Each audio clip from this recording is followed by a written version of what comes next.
الرحمن الرحیم۔ اللہ سے امید ہے کہ عربی سیکھنے والے حضرات اور دوست اچھے ہوگے۔ ہم نے ہؤلاء کے بارے میں سبق پڑھا تھا،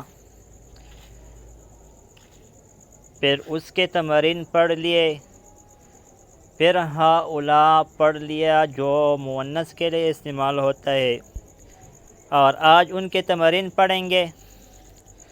پہلا تمرین ہے حول المبتدأ فی الجمل الآتیہ الی جمع کما هو موضح فی المثال۔ اسی طرح تمرین پہلے گزرا تھا، وہاں پر بھی مبتدا کو جمع کی طرف تبدیل کرنا تھا اور خبر کو بھی جمع کی طرف تبدیل کرنا تھا، لیکن وہاں پر مبتدا مذکر تھا اور خبر بھی مذکر تھا۔ یہاں پر مبتدا مؤنث ہے اور خبر بھی مؤنث ہے، اور ہم نے یہ بھی پڑھ لیا تھا کہ ہذہ کا جمع ہؤلاء آتا ہے، جس طرح ھذا کا جمع ہؤلاء استعمال ہوتا ہے، اسی طرح ہذہ کا جمع بھی ہؤلاء استعمال ہوتا ہے۔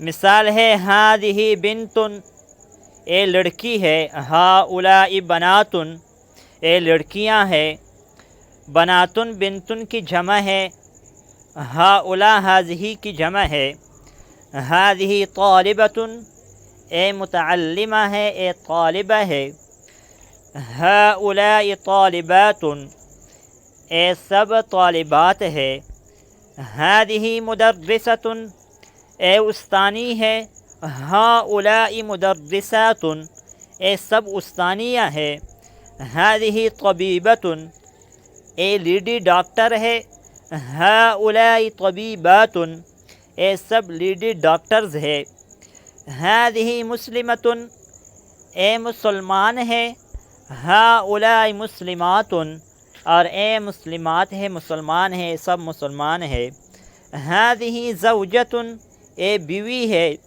ہؤلاء زوجات، اے بیویاں ہے، ہذہ اخت، اے بہن ہے، ہذہ اخوات، اے بہنیں ہیں، ہذہ فتاۃ، اے نوجوان لڑکی ہے، ہؤلاء فتیات، اے سب نوجوان لڑکیاں ہیں، ہذہ جدیدۃ، اے نیا ہے، ہؤلاء جدد، اے سب نئے ہیں، ہذہ کبیرۃ، اے بڑی ہے، ہؤلاء کبار، اور اے سب بڑے ہیں، ہذہ صغیرۃ، اے چھوٹی ہے، ہؤلاء صغار، اور اے سب چھوٹے ہیں، ہذہ طویلۃ، اے لمبی ہے، ہؤلاء طوال، اے سب لمبے ہیں۔ آج اس سبق پر اکتفا کریں گے، آئندہ ویڈیو میں ملیں گے۔ جزاکم اللہ خیرا۔ السلام علیکم ورحمۃ اللہ وبرکاتہ۔